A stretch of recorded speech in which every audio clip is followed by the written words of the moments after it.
Don't pretend to know everything about music. It's very subjective, isn't it? One person likes one thing, one person likes something else. But if you got any questions for me or any music, do you want to tell them how you started when we met? How we met? Well, and also what you were doing before that, and the sort of, you know. I went to London to do a degree in songwriting, which is a real thing, believe it or not.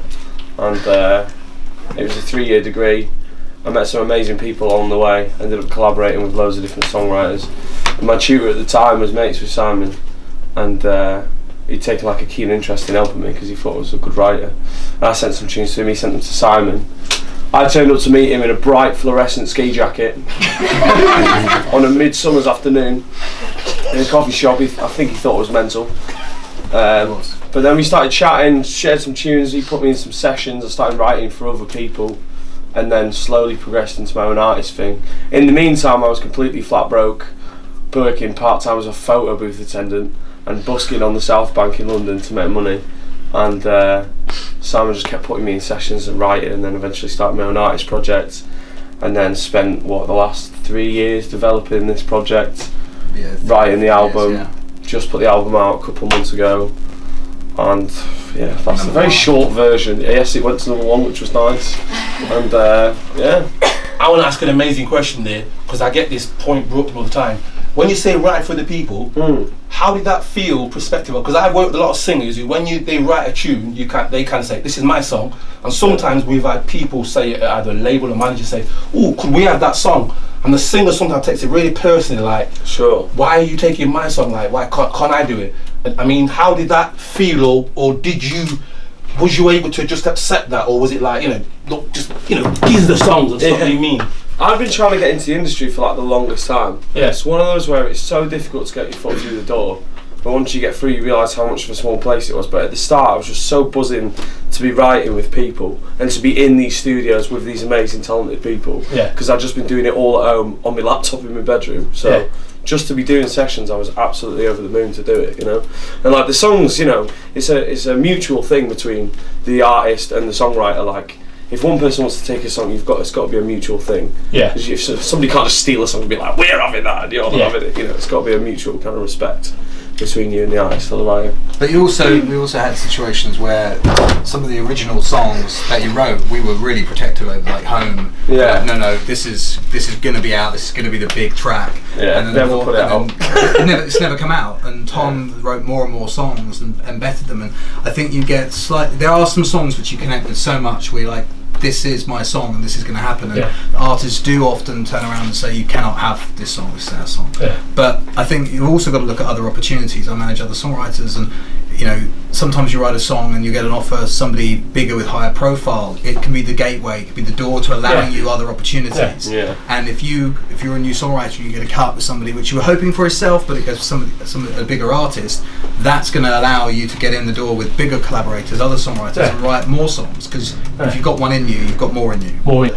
Does that mean if you write the song kind of, or part of it, do you have a point where you can say, well, am I allowed to keep the rights, or is it if they say, look, you give me and we're doing you a favour because we're big, you're nobody, is it just you give it them for the experience, or have you got a right to kind of say, look, you know what I mean, I'd like to make a little bit of money out of this? No, it's your song. So if you write a song, let's say, just keep it simple, you write it by yourself and somebody goes, well, I want to cut that song. Now, technically, if they haven't done anything on the song, there's an argument to say that you keep 100% of the copyright of the publishing, of the songwriting element of it. They will probably re-record it and they'll own the recording.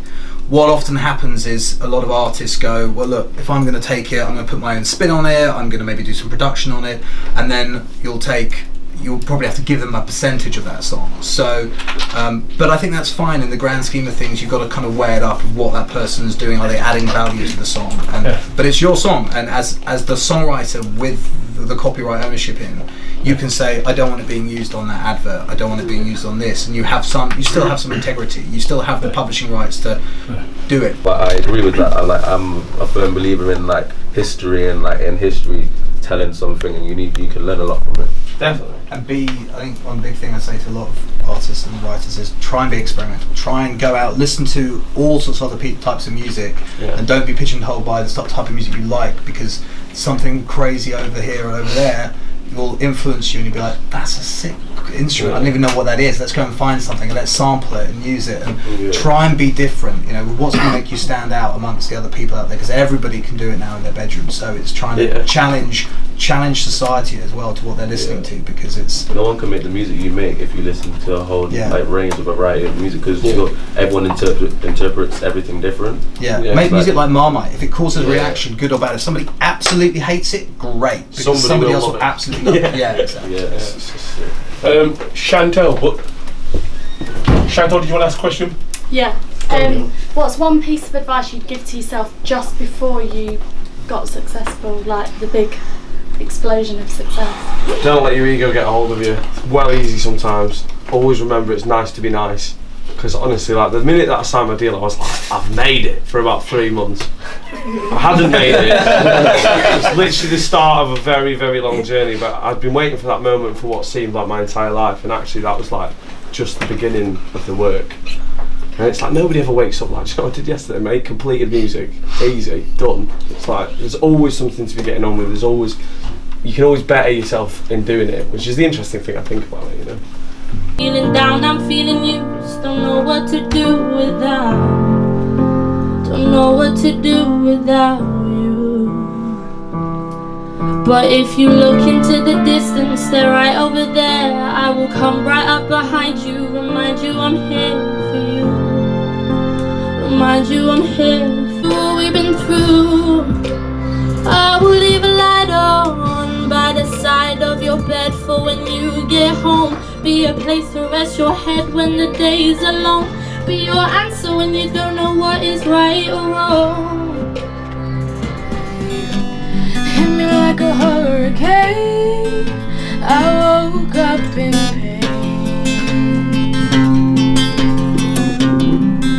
It messed with my brain, left me feeling insane. I'm not okay. On communicating, cause I just need the time and place to come through. Or would you send me your location? Is right, the vibrations. I don't need nothing else but you. The times I wonder where I fool with you. Give me more.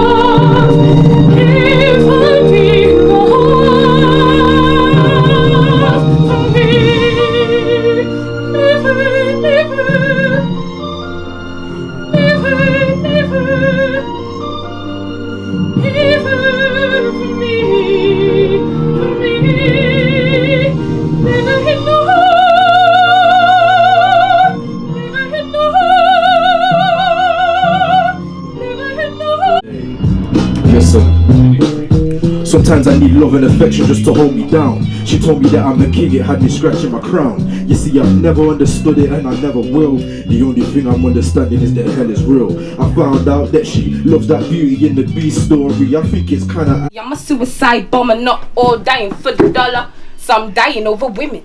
Kill or be killed, but we're already sinning. Yeah, I know the devil's grinning. He's having it his way, disguising it as my way. To hell, I'm on the highway. I swear I'll be there by Friday. The pain, it's a migraine.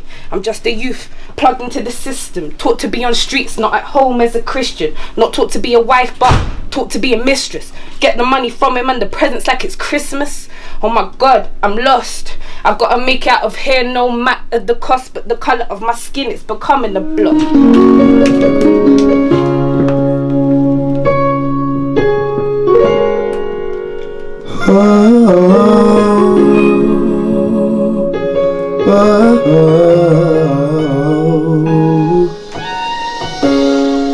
Baby, since the day you came into my life, you made me realize that we were born to fly. You showed me every day new possibilities, and you proved my fantasies of love could really be. So let's go to a place only lovers go, to a spot that we'll never know, to the top of the clouds, we're floating away. Yeah. Ooh, it feels so crazy. And oh, this love is blazing. Baby, we're so high.